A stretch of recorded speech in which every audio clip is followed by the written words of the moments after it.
industry, getting to understand how gaming is regulated in Uganda, and it's quite a very wide range in itself. So we're going to understand how this operates, how profitable this is, and of course, what are the requirements for you to really establish a gaming-related company. All right, let's get into this. Coffee Court has more.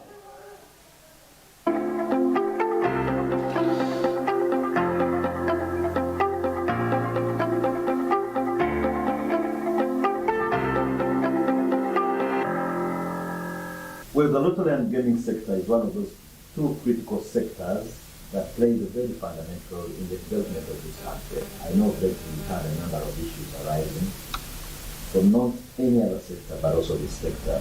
And so tonight on our Coffee Court, we discuss their challenges and contribution, but what is their mandate as well. Joining me to discuss this is Dennis Mudene Ngabirano, the acting Chief Executive Officer of Uganda Lottery Gaming Authority here in Uganda. Mr. CEO, it's a pleasure. Thank you for joining us. Pleasure. Morning and good morning to viewers. First and foremost, who regulates your activity as a Uganda Lottery Gaming and Regulatory Board? We fall under the Ministry of Finance, so in terms of supervision, we are supervised by the Ministry of Finance. Okay. Just to bring us to speed, what are the major activities that you do as Uganda Lottery and Gaming Regulatory Board? National Lotteries and Gaming Regulatory Board is a body corporate established under the Lotteries and Gaming Act 2016. And our major mandate is basically to license, supervise and regulate establishment, management and operation of gaming activities, and most important, protecting the citizens against the public against adverse effects of gaming. Okay. By statistics, how many companies do we have as we talk right now that are fully regulated? We have a total of 56 as of today licensed companies doing a number of gaming activities that include casinos, slot machines, sports betting, pool betting, bingo. We have a licensed bingo operator that's not operational for the moment, but they are licensed to do that. Okay. So in total 56. And what do you base on to offer license for all the companies that you've mentioned to begin operation?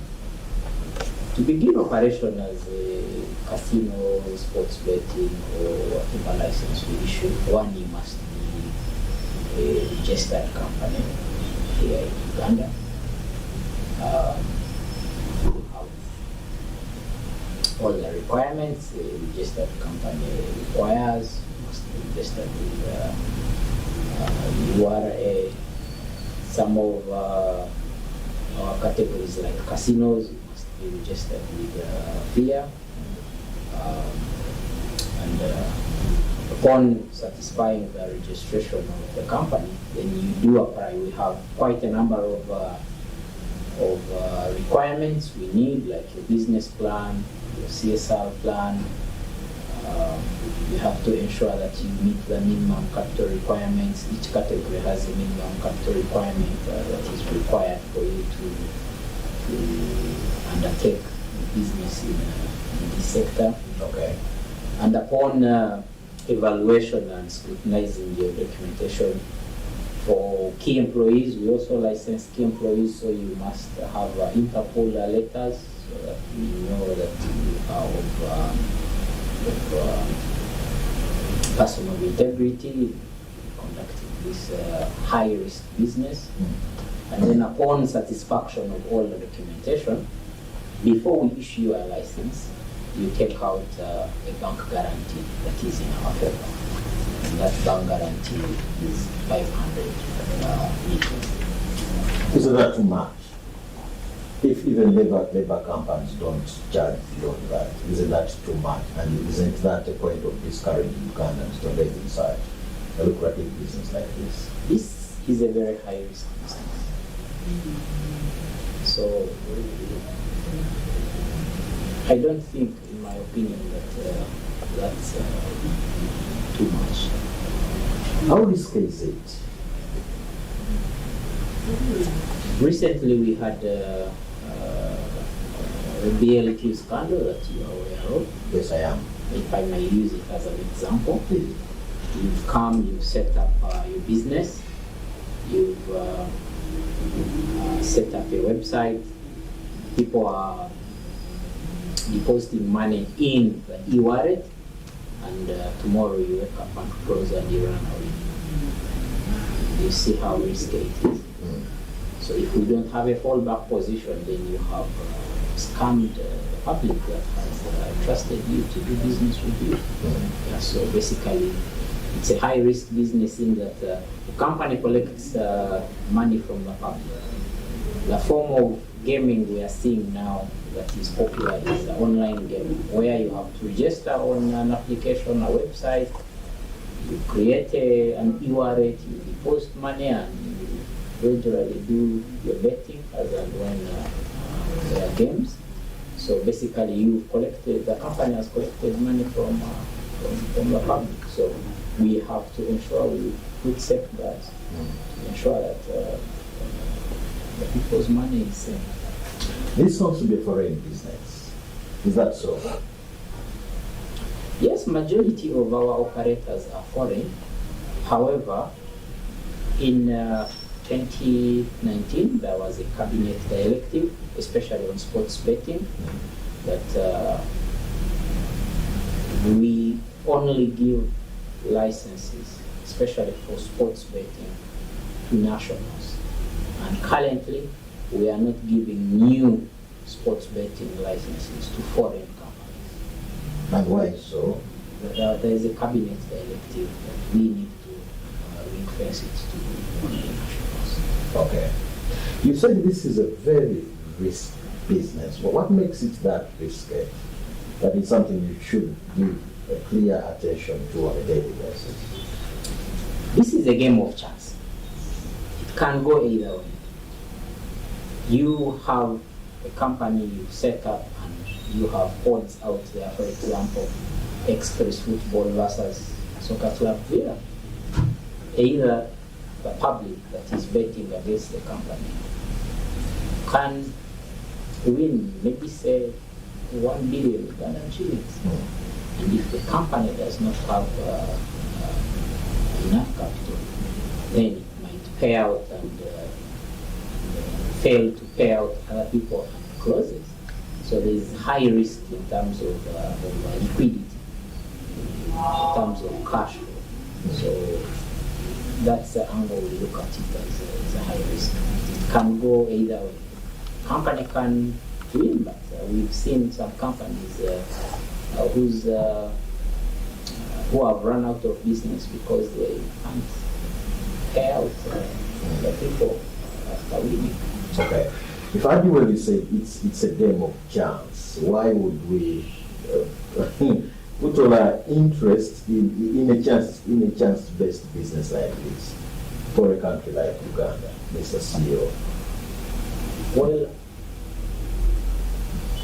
there are drivers that drive people to get involved in this kind of business. One, it's a love of sport, a love for sports.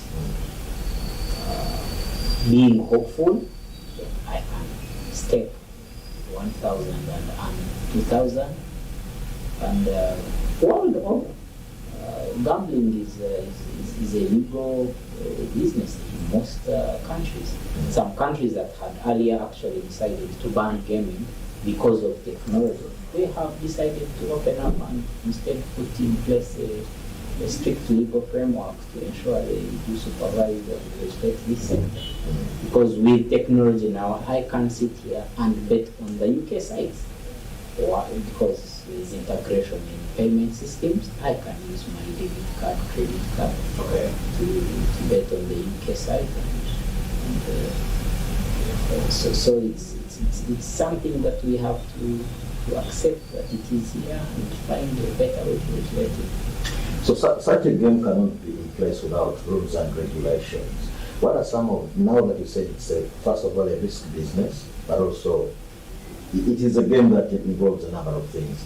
Talk to us about the rules and regulations that govern the lottery and gaming sort of business in this country. We have the regulations, if I might use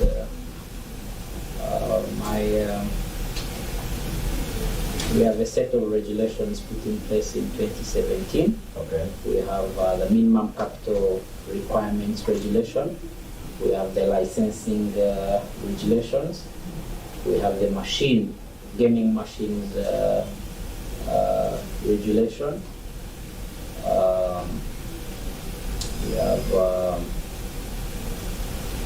so there are many laws in other words. there are many laws, and we have others coming up. We are doing a number of amendments on promotional competitions, of the national lottery regulations. So there are a couple of regulations that are in place that do used to regulate the sector. Okay. And to what extent is the public aware of such kind of rules and regulations? One, our Act and regulations are on our website. They can be accessed on our website, www.lgrb.go.ug. We have a team of staff that have been moving around the country, especially in high institutions of learning, creating awareness of who we are, what we do, and majorly also focusing on responsible gaming, which is our core mandate to protect citizens against adverse effects of gaming. Okay. Many times we get issues with the people that you regulate. First and foremost, it is hard for me to tell which one is licensed. And then in case I have issues with the kind of key players in this kind of sector. So what do I do anyway? Where do I begin from?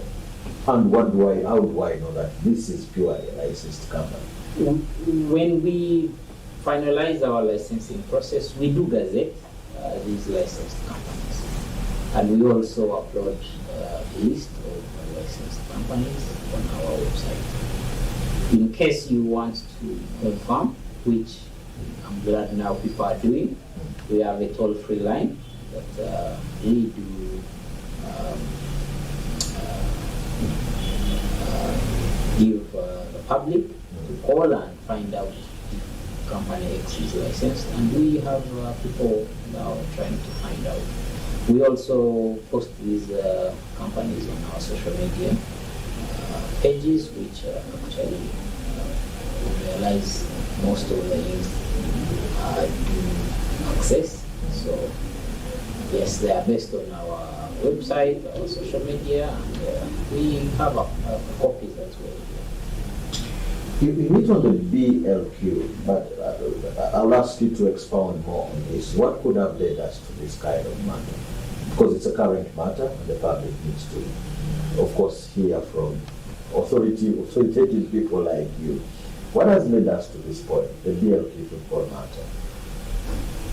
It is an offense in Uganda to offer betting activities without a license. So in July this year, our enforcement team did discover one BLQ advertising on social media, to be particular on Twitter.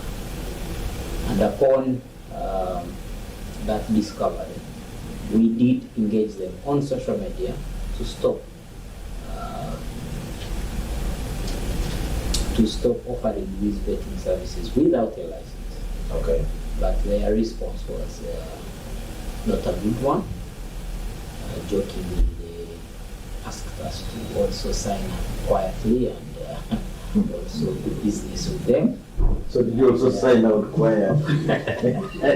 Of course, it was an arrogant way of responding to serious business like this betting business. So we did write to Uganda Communications Commission to have their site blocked, given that they were offering illegal betting services.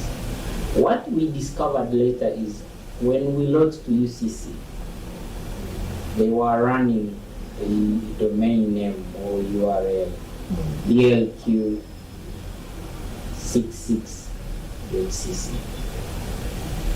So when we sent a letter, they had, I think the UCC gave a directive to internet service providers to block. Then they later changed their URL to BLQ 99.cc. Then my team, the enforcement team, continued to find out who they are, what they are doing, how they are doing their business. And we later found out that they were conducting their business in a closed Telegram group, WhatsApp group. And we tried to find people who were members in that company. And we got some useful info. But upon studying their mechanics, we realized they are indeed a Ponzi scheme. Like some of the Ponzi schemes that we've seen in the past. But this time I think they came using gaming, betting services to basically market their membership. So we had to Airtel money, MTN mobile money to block their payment systems, because then we realized a lot of people are being scammed. We got some inquiries from the public asking, is this a licensed company? Do you know it? And of course we informed them and asked them to stay away. And what happened with our press conference we had was basically as a result of actions we took as a people. I see that the punishments were a bit light. I would expect you to come out, disclose them publicly, ban them because you are sure what we're doing. Investigations are going on. Not only did we write to UCC to block, but we also alerted the Criminal Investigations Department of Police, and I am confident that upon completion of investigations, we might see some people being brought to court. I am confident. But as this is a lucrative business, I am sure and aware that there are a number of challenges you encounter. Who are these challenges that you encounter? Like the BLTs of this world, we do have a number of other illegal companies. And mostly now we have illegal companies that do slot machines. You must have seen these small machines where people throw coins. We've had a big challenge. By the time the law came in force, 2016, we already had these illegal operations.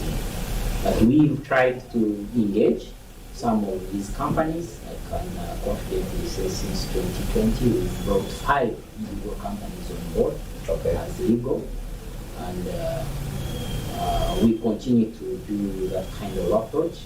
Most of them were actually local companies. And that is on the side of operations. The other challenge we have is we are in on ground as a national design board.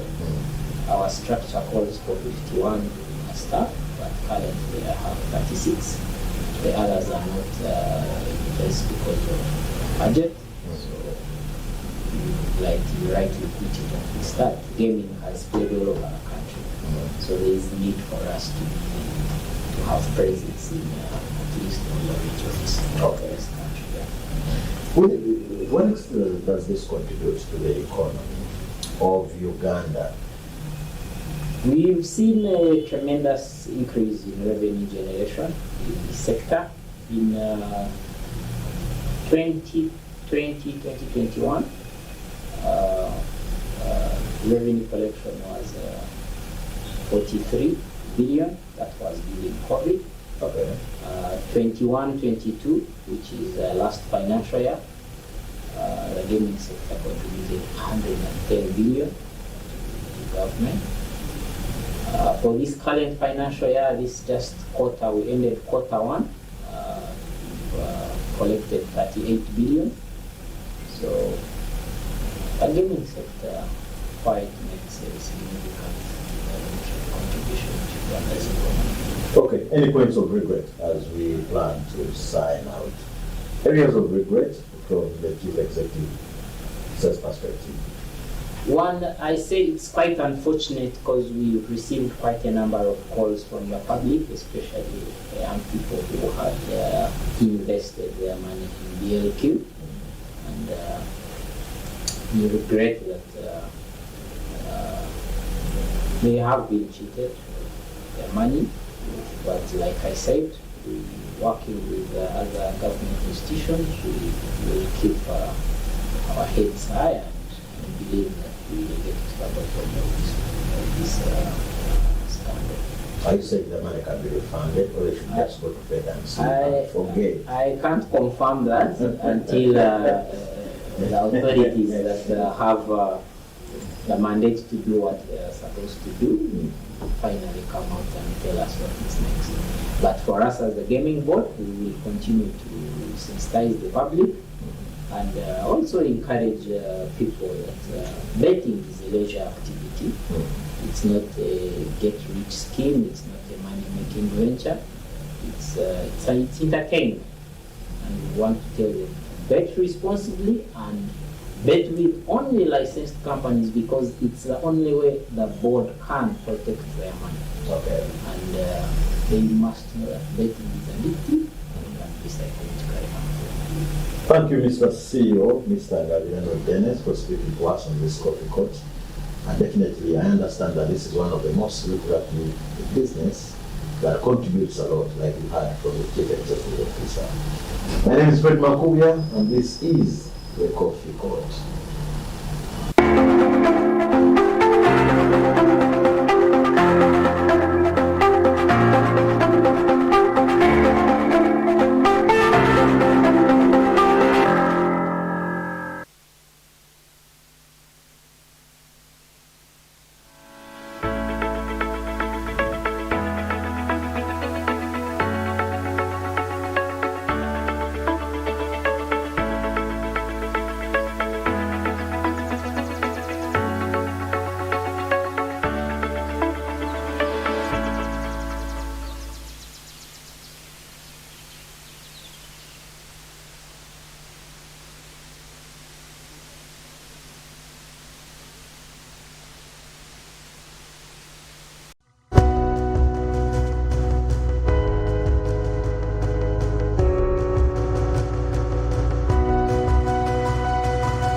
Smart 24